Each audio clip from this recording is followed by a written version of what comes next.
शुभेच्छा शब्दात देतो, कृतीतून मिळवून देण्याचा निर्धार व्यक्त करतो. खरं म्हणजे ज्या विषयाकरता आपण लढतो, माणूस घडवणारा शिक्षक ज्या विषयाकरता लढतो आहे, त्या विषयाकरता लढण्याची गरज नाही हे शासनाला ज्या दिवशी कळेल तो खरा आपला शिक्षक दिन. पेन्शन कशी आली? 4/1966 पासून मंजरी साहेब या राज्यात शिक्षक कर्मचाऱ्यांना खाजगी शाळेतल्या पेन्शन सुरू झाली. ज्यांनी पेन्शन सुरू केली त्यांचं दर्शन मला घेता आलं नाही, याचं आयुष्यभर दुःख आहे. ते म्हणजे तत्कालीन शिक्षण मंत्री मधुकरराव चौधरी. पण त्यांचं एक भाषण मला विधानमंडळाच्या ग्रंथालयात वाचायला मिळालं. त्यांनी शिक्षक कर्मचाऱ्यांना, खाजगी शाळेतल्या शिक्षक कर्मचाऱ्यांना शासकीय कर्मचाऱ्याप्रमाणे पेन्शन देण्याबाबतचा विषय त्यावेळेस विधान परिषदेत मांडला. शिक्षण मंत्री म्हणून त्या निमित्तानं केलेल्या भाषणाचं पहिलं वाक्य फक्त तुमच्या समोर सांगतो. म्हणजे आमच्याबद्दल किती आदर त्या शिक्षण मंत्र्याला होता हे व्यक्त होईल. आणि त्यानंतर आलेले सर्व शिक्षण मंत्री आजच्या तारखेपर्यंतचे कसे सरळ सरळ आमचा अनादर करतच धोरण ठरवत गेले हे आपल्या लक्षात आहे. मधुकरराव चौधरी म्हणतात, सभापती महोदय, मला या जगात जन्माला घातलं माझ्या आई वडिलांनी, पण बोट धरून चालवलं, बोलायला शिकवलं, वागणं शिकवलं, या जगात माझी मधुकर म्हणून ओळख करून दिली ते माझ्या शिक्षकांनी.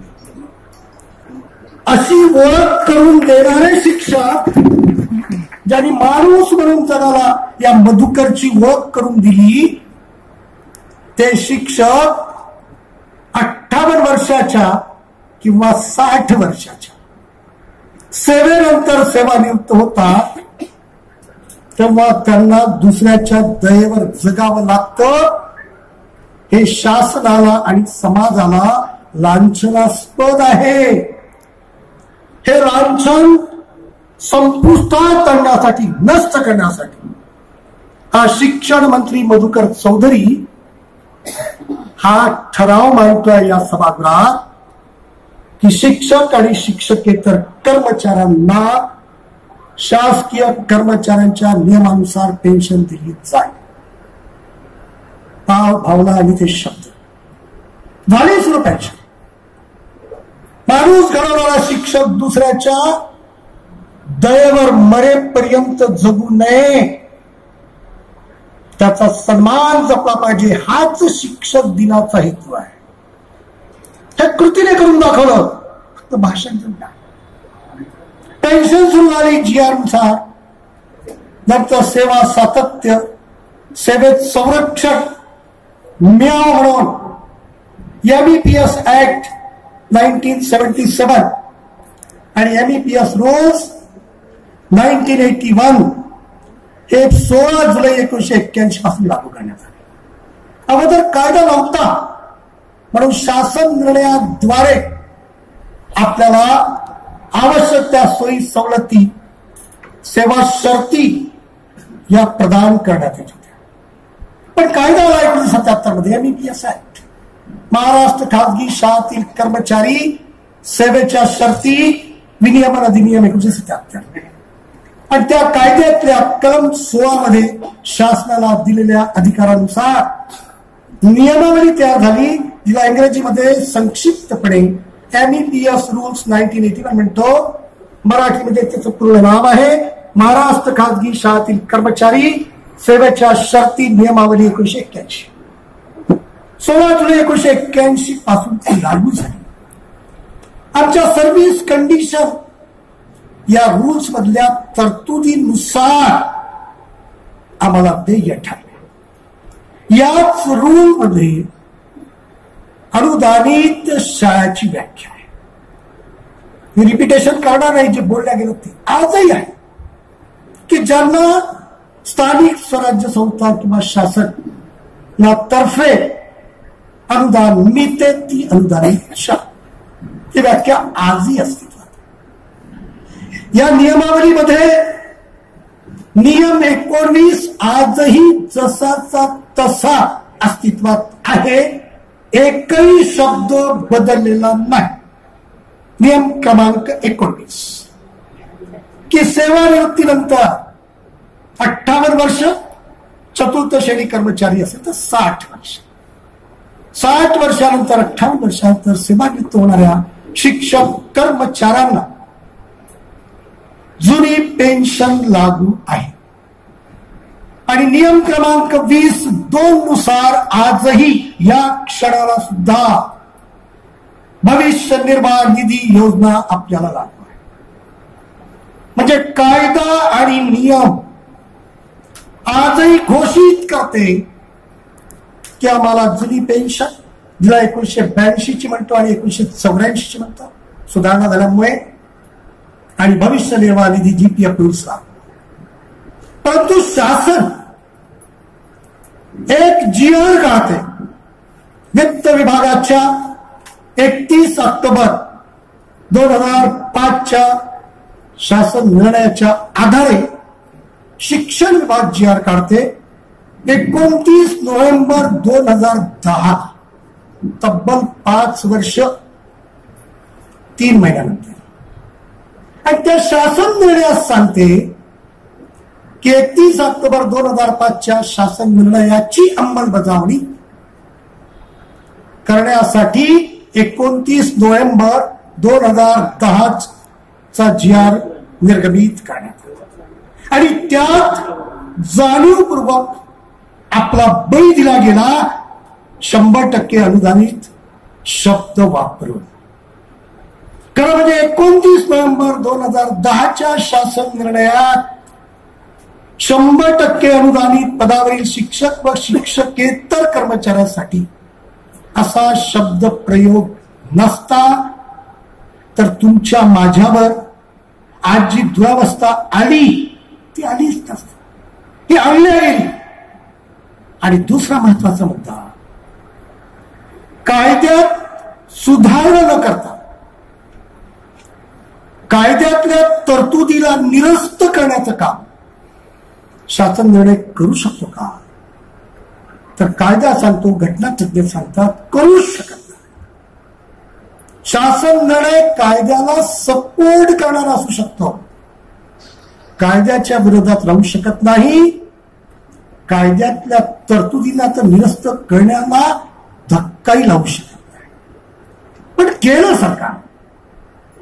आणि 1 नोव्हेंबर 2005 पासून आणलेली नवीन परिभाषित योजना, सेवानिवृत्ती वेतन योजना आपल्याला लागू केली, जे 1 नोव्हेंबर 5च्या पूर्वी आपण नियुक्त झालो.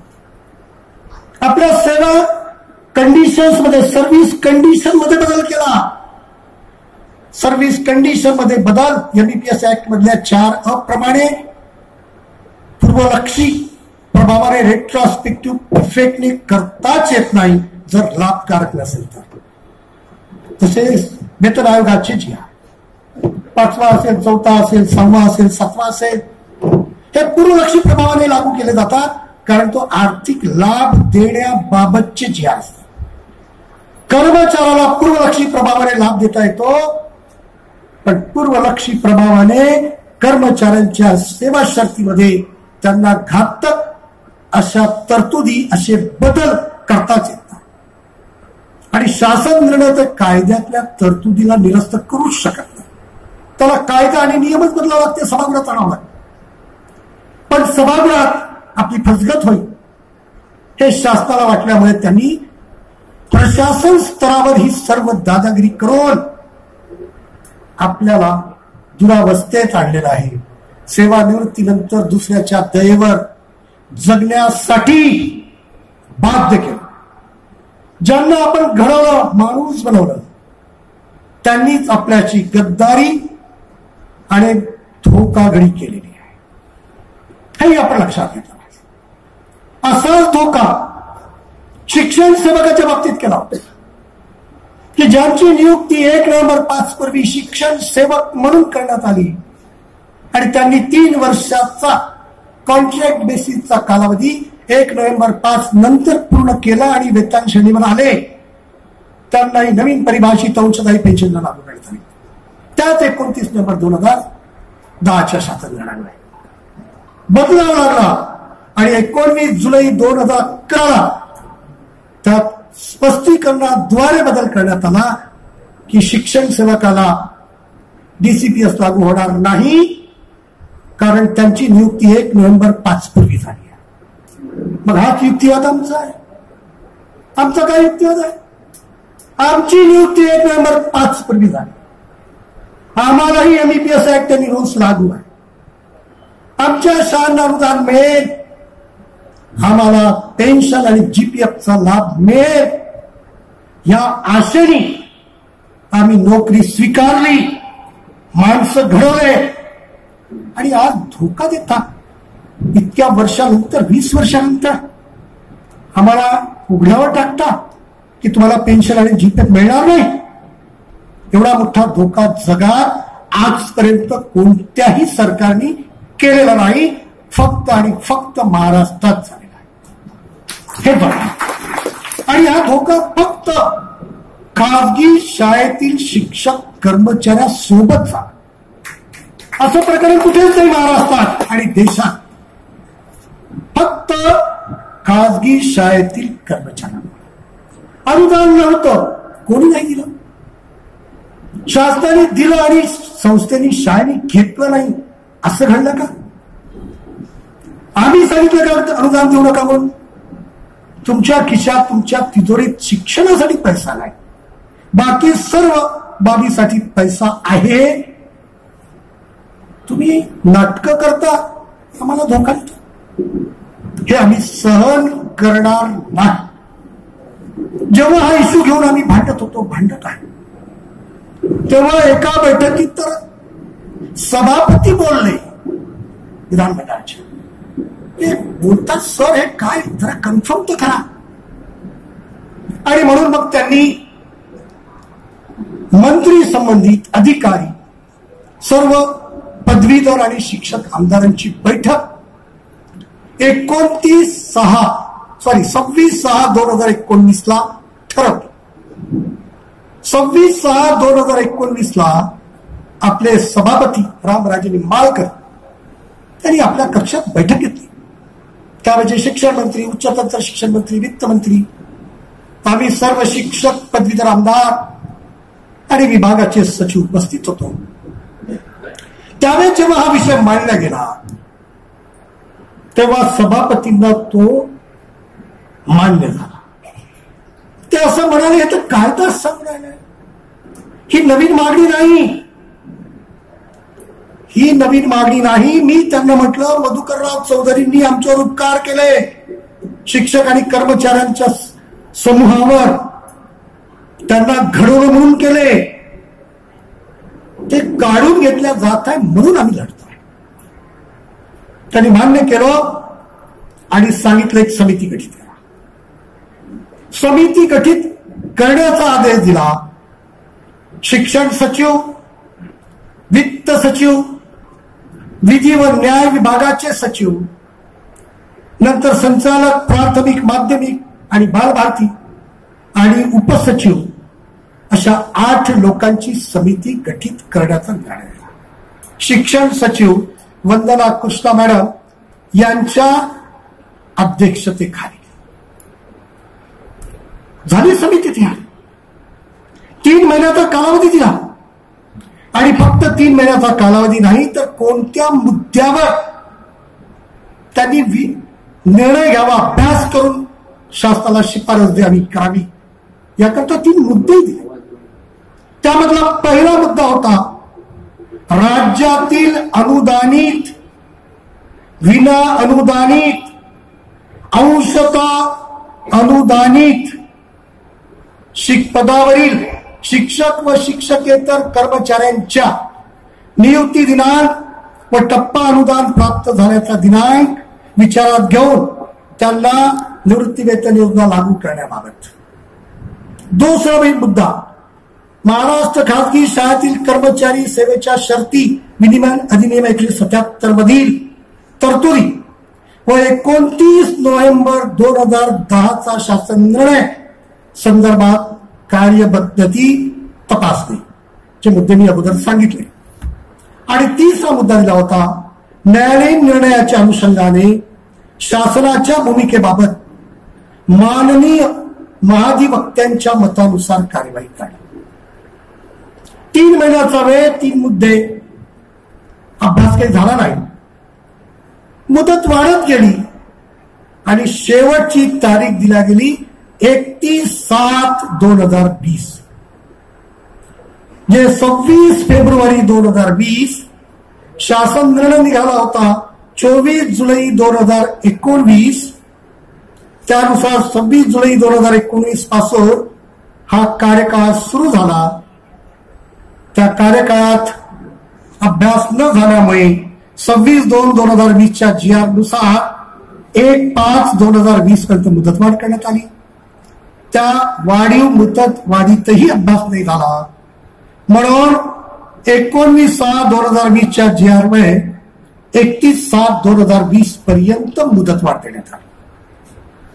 विषयच होता आपलाच विषय की 1 नोव्हेंबर 2005 पूर्वी नियुक्त झालेल्या शिक्षक व शिक्षकेतर कर्मचाऱ्यांना सेवानिवृत्ती वेतन देण्याबाबत. या विषयावरच मी व्यक्त केलेल्या 3 मुद्द्याच्या आधारे चौक अभ्यास करून अहवाल शासनाला सादर करण्याची 3 महिन्याची मुदत दिली. परंतु 31/7/2020 पर्यंत मुदत दिल्यानंतर सुद्धा जवळपास 1 वर्ष 2 महिने अभ्यास झाला नाही. आपण त्यांना शाळेत शिकवलं तेव्हा अभ्यास झाला होता असं समजून त्यांना पास दिला. पण आता असं वाटतं कुठेतरी शिक्षण व्यवस्थेत चूक आहे. नाही झाला अभ्यास, मध्ये बदमाशी करण्याचं काम केलं. कोणती बदमाशी? की आपला जो बेस आहे, आधार आहे मांडणीचा, युक्तिवादाचा, तोच बदलून टाकायचा. आपला आधार काय? की नियम क्रमांक 19, नियम क्रमांक 20(2) आणि नियम क्रमांक 2 मधली अनुदानित शाळेची व्याख्या. या काय सांगतात वाचून सांगा. इंग्रजीत आहे, मराठीत आहे, त्याच्या आधारे निर्णय घ्या. त्या 3 व्याख्या, 1 व्याख्या आणि 2 नियमामधल्या तरतुदी त्यांना अडचण निर्माण करत होती. 29 नोव्हेंबर 2010 शासन निर्णयाचं समर्थन करण्यासाठी का तिथे लपूटपणाच केला होता, बदमाशीच केली. आम्हाला डावलण्यासाठी जाणीवपूर्वक 100% शब्दच टाकला होता. आणि म्हणून काय केलं मग त्यांनी नियम बदलण्याची प्रोसेस 10 जुलै 2020 ला, तारखा लक्षात ठेवा, 10 जुलै 2020 ला अधिसूचना प्रकाशित केली. कोणती अधिसूचना प्रकाशित केली? तर अनुदानित शाळेची व्याख्या, नियम क्रमांक 19 सेवानिवृत्ती वेतन प्रकरणाबाबतच्या तरतुदी, नियम क्रमांक 20(2) भविष्य निर्वाह निधीबाबतच्या तरतुदी बदलण्याच्या असलेल्या रद्द करून नवीन आणलं. आणि त्या तरतुदी कोणत्या तारखेपासून आणण्याचं प्रस्तावित केलं? 1 नोव्हेंबर 2005. 1 नोव्हेंबर 2005 पासून या नवीन प्रस्तावित तरतुदी ज्या 10 जुलै 2020 ला प्रकाशित केल्या त्या लागू करण्याचा प्रस्ताव. आम्ही तुटून पडलो सगळ्या संघटना, सगळे शिक्षक आमदार, पदवीधर आमदार. या ठिकाणी एक तुम्हाला नम्रपणे हात जोडून सांगतो की शिक्षण क्षेत्राच्या समस्यात, शिक्षण क्षेत्राच्या धोरणात कोणीही आमदार, शिक्षक, पदवीधर, पक्ष वगैरे तुम्हाला नाही. एकच ध्येय असते शिक्षण. माणूस घडवणारं क्षेत्र, त्याच्या बाहेर सगळे पक्ष, विचार, त्यामुळे सगळे लोक मिळून आम्ही एकच आवाज ओळखतो, जसं तुम्ही म्हणता एकच मिशन जुनी पेन्शन, असाच आमचा आवाज शिक्षण क्षेत्रातल्या प्रत्येक समस्येबाबत, विषयाबाबत असतो. या बाबत किंतु करू नका, नाही तर गडबड होते आणि आंदोलन बदनाम होते, नाराजी येते, निराशा येते. हे सारं चाललं. मी तर राज्यपालांकडे 3 अपील केली की या सरकारला समज द्या की ज्या विषयावर सभापतीने अभ्यास करून शिफारस करण्यासाठी समिती बनवली, महाधिवक्त्याचा सल्ला घ्या, चर्चा करा असा निर्देश दिला, त्या विषयाचा आधार अनुदानित शाळेची व्याख्या, सेवानिवृत्ती वेतनाचं नियम क्रमांक 19 आणि जीपीएफचा नियम क्रमांक 22 रद्द करण्याचा प्रस्ताव अधिसूचना या सरकारने घोषित केली. म्हणजे सभापतीच्या निर्देशाचा अपमान केला. त्याचप्रमाणे सभापतीकडे मी हक्कभंग टाकला 3 वेळा. 3ही हक्कभंग मान्य झाले, पण सभागृह होत नसल्यामुळे कोरोनामुळे चर्चेला आले नाही.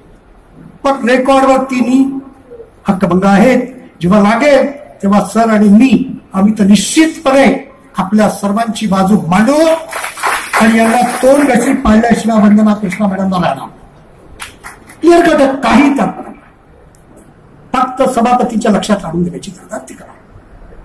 असा तो विषय पुढे चालला. अन्नत्याग आंदोलन केलं गेलं. 10 ऑगस्ट 2020 पूर्ण राज्यात. तुम्हाला समाधानाची बातमी सांगेल की या आंदोलनात 100% अनुदानित शाळेतल्याही हजारो शिक्षकांनी सहभाग घेतला. त्यांना आम्ही सांगत होतो की आपण एकमेकांची भावना, भाई और बहनों, फक्त भाषणात बोलासाठी नसते. आणि जो भाषणात बोलतो पुढे भाई और बहनोचा अर्थ समजून वागत नाही, तो लबाड आहे, बदमाश आहे. त्यामुळे आपल्या बहिणी, आपले भाऊ जे मरण पावले,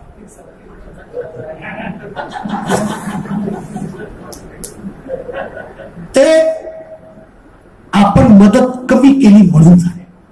आपणही निघालं पाहिजे.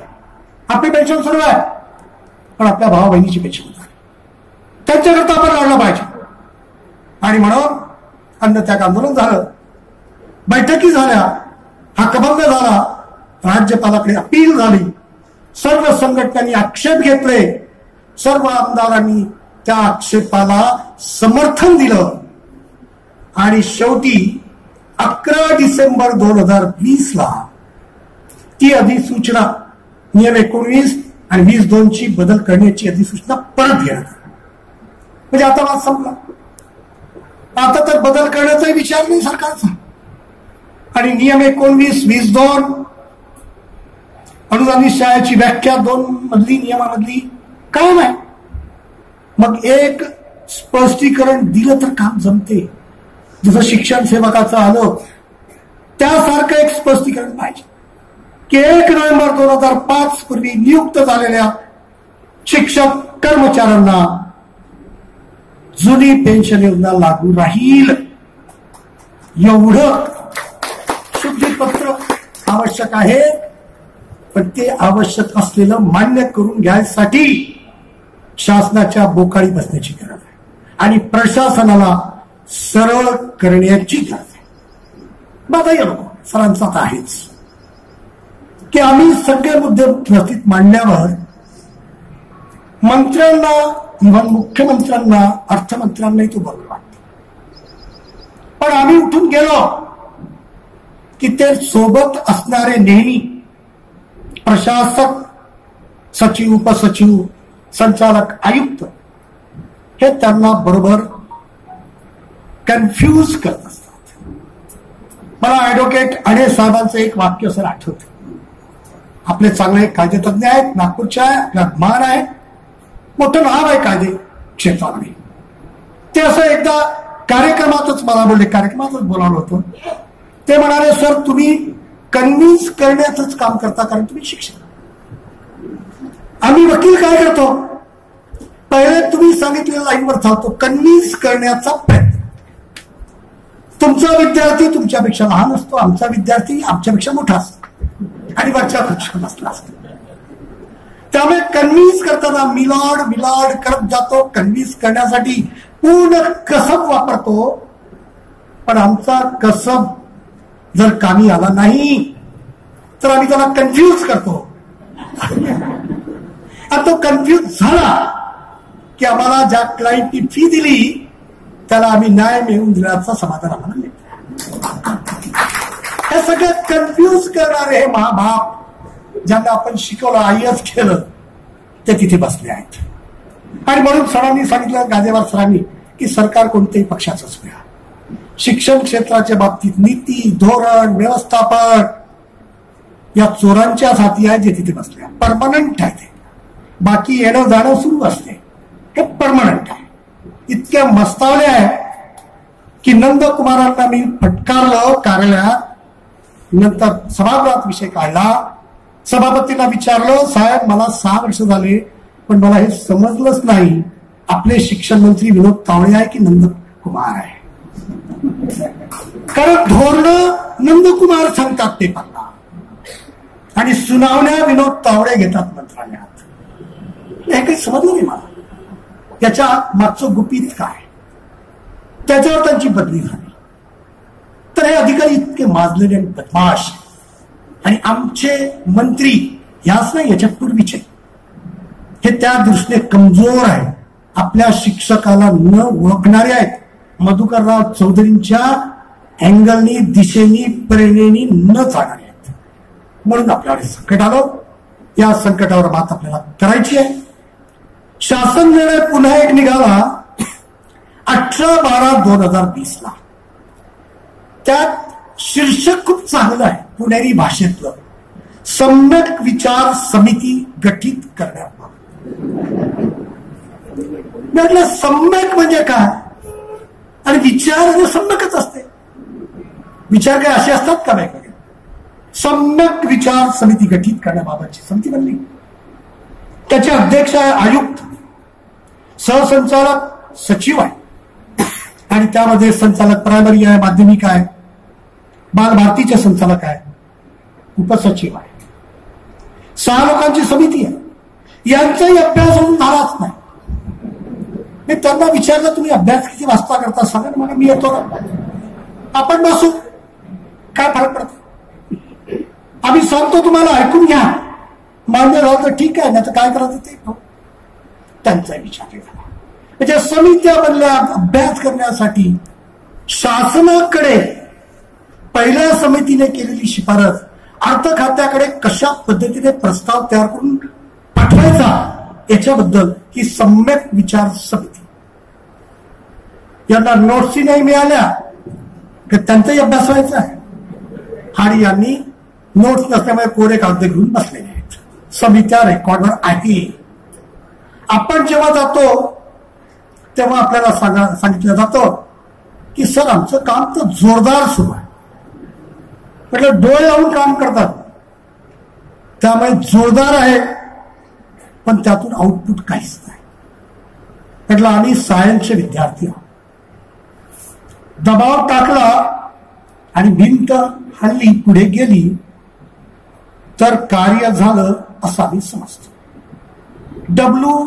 W=F×S हे प्रत्यक्ष व्यवहारात आणणारे आम्ही शिक्षक आहोत. नाही तर काय, वर्क सुरू आहे. कशाचं वर्क आहे माहित नाही, काय काढलं, कोणता अभ्यास केला, कुठेच नाही. असं वर्क, असं कार्य आम्ही कार्य समजत नाही.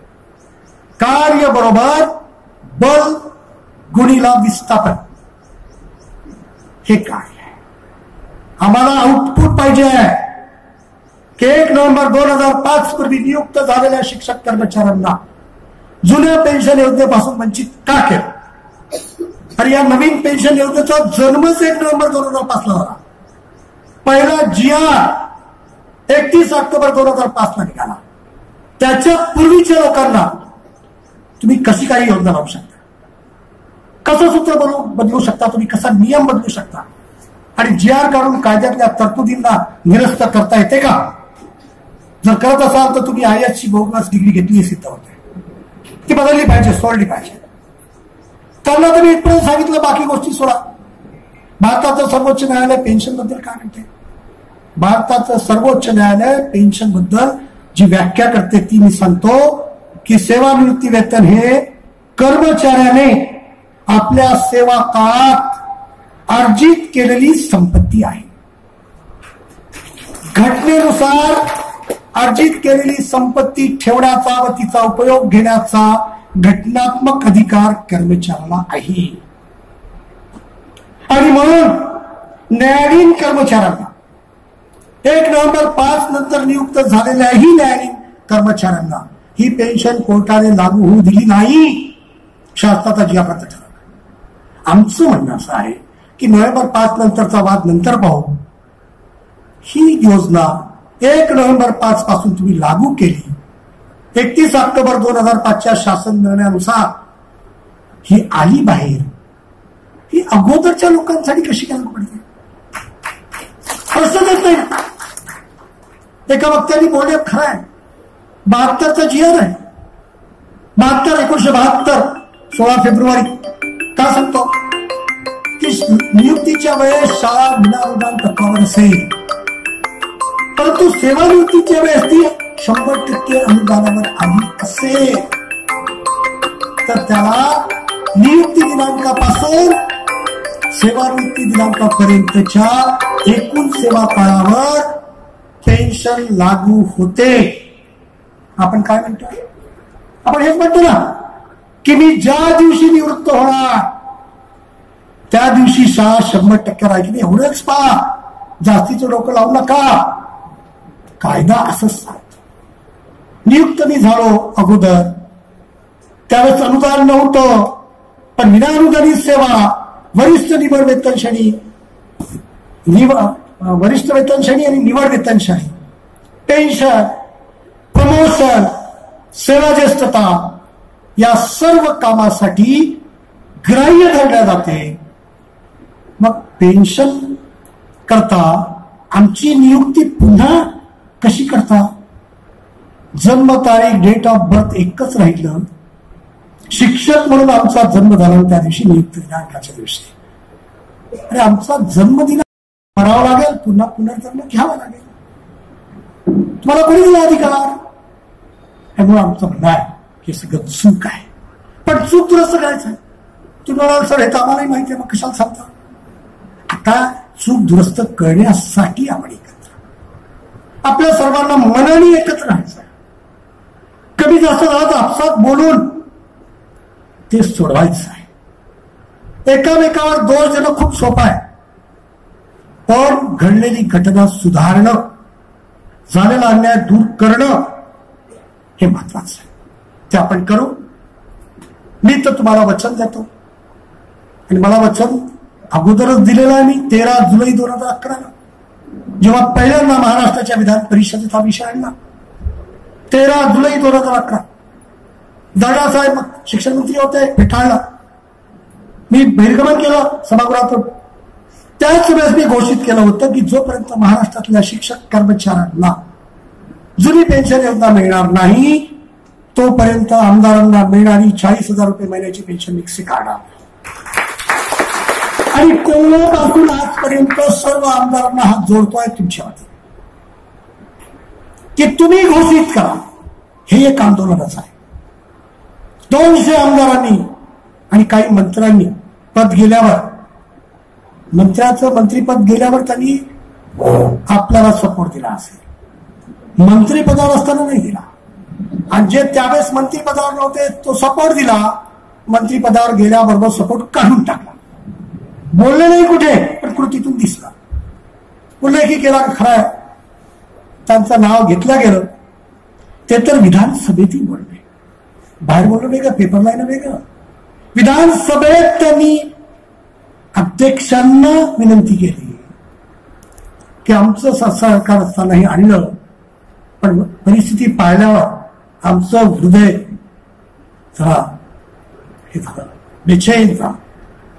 आणि म्हणून या लोकांना पेन्शन देण्याबाबतचा प्रस्ताव तुम्ही आणा, आम्ही समर्थन करू. आता दुर्भाग्य आपल्या सगळ्यांचं आणि 1 नोव्हेंबर 5 पूर्वीच्या लोकांचं जास्त की असलेल्या सरकारलाही मक नाही आली आणि विरोधी पक्षाला बोलताना लाज नाही वाटली. बोलणं झालं, त्यांच्या नशिबाने पलटलं. आता ठरावाला म्हणणाऱ्यांना ठरवण्याची गरज नाही, स्वतःच ठराव टाकण्याची गरज आहे. का तेच असं म्हणते. आणि जे होते सत्तेवर त्यांना लाज वाटते म्हणून ते बोलतही नाही की हो असं बोलले होते, आता तुम्ही करा. कारण म्हणजे आम्ही त्यांना सांगतो अरे ठीक आहे, बेशरमकी सोडा, बोला की तुम्ही बोलले होते, तुमच्या या बोलण्यामुळेच आम्ही पडलो, तुम्ही आले. का बिघडतं राजकारणाचं? आम्ही शिक्षकांना चांगल्या लोकांसाठी काम करताना तर एक केलं पाहिजे. आणि म्हणून मी तुम्हाला सांगेन, आंदोलनाचा एक भाग आपण आंदोलन करतो, मांडतो, चर्चा करतो, सभागृहात मांडूच. दुर्भाग्य गेल्या 2 वर्षापासून सभागृह कोरोनामुळे होऊ शकलं नाही, विषय मांडता नाही. डिसेंबरमध्ये व्हावं अशी अपेक्षा आहे, झाली तर मांडूच. चर्चा करतो, बैठकी घेतो, विषय मांडतो. पण दबाव आणण्यासाठी पुन्हा काही करण्याची गरज आहे. जसं आज काही लोकांनी केलं, सगळ्या जिल्ह्याच्या पालकमंत्र्यांना विना अनुदान तत्वाच्या लोकांनी निवेदन दिले. आपण असं करू शकतो का की आपापल्या मतदारसंघातले आमदार, विधानसभेचे आपापल्या मतदारसंघात जास्त लांब नका, 288 आमदार, त्यांना निवेदन द्यायचं. शिक्षक पदवीधर मतदारसंघातलं. आणि हे निवेदन प्रेमपूर्वक होतं.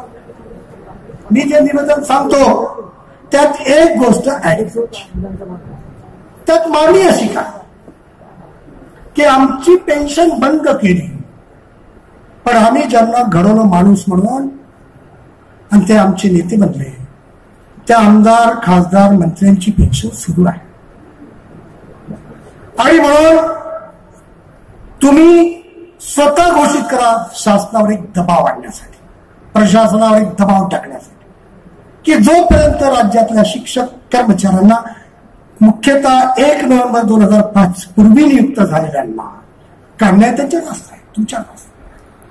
जुनी पेन्शन योजना लागू करण्याची सुधारणा, मार्गदर्शन, स्पष्टीकरण घोषित होत नाही तोपर्यंत आम्ही आमदार म्हणून मिळणारी पेन्शन स्वीकारणार नाही. हाही एक मोठा दबाव राहील शासनावर. त्याचंही आपल्याला एक बळ मिळेल. आणि आपली आंदोलन, कोर्टामध्ये असलेलं प्रकरण, या सगळ्यांचा एकत्र परिणाम असा होईल की 1 नोव्हेंबर 5च्या पूर्वीच्या लोकांना जुनी पेन्शन मिळाल्याशिवाय राहणार नाही, असा माझा गाढ विश्वास आहे. खात्री माझ्याबद्दल आणि माझ्या संघटनेबद्दल तर मी घोषितच करा की आम्ही तर आहोच, राहूच, प्रश्न नाही. आम्हाला ऑप्शन दुसरा नाही. शिक्षक हित हे आहे तर आमचं पहिलं ध्येय. शिक्षक हित, शिक्षण हित आणि राष्ट्रहित या 3 तत्वावर, सूत्रावरच आम्ही काम करतो. आम्ही वाट पाहतो शिक्षकांची भेटीला येईल. शिक्षकाची वाट पाहत बसणारी संघटना, त्या संघटनेचं मी काय करतो. आमदारकी शिक्षकापेक्षा लहान आहे. शिक्षक हा सगळ्यात मोठा आहे. म्हणून त्याला ब्रह्मा विष्णू महेश म्हणतो. फक्त 5 सप्टेंबरला म्हणत असलो तरी म्हणतो. आणि म्हणून सकाळी 7 ते 12:30, सकाळी 6, संध्याकाळी 6 ते 8:30 हे परिषदेचं कार्यालय तुमच्या भेटीची वाट पाहत असतं. आता कोरोनामध्ये वेळ बदलली, सकाळी 9 ते 2 केली, एकच शिफ्ट. सतत संपर्क असावा, एकमेकांचं दुःख समजून घेणं आणि दुःख दूर करण्यासाठी मार्ग काढणं, हाच प्रयोग, हाच प्रयत्न आपण सातत्याने करू. आपल्या सर्वांना पुन्हा एकदा वचन देतो की तुम्हाला पेन्शन मिळवून देण्यासाठी जीव देण्याची वेळ आली तरी मागे हटणार नाही, हे वचन देऊन थांबतो.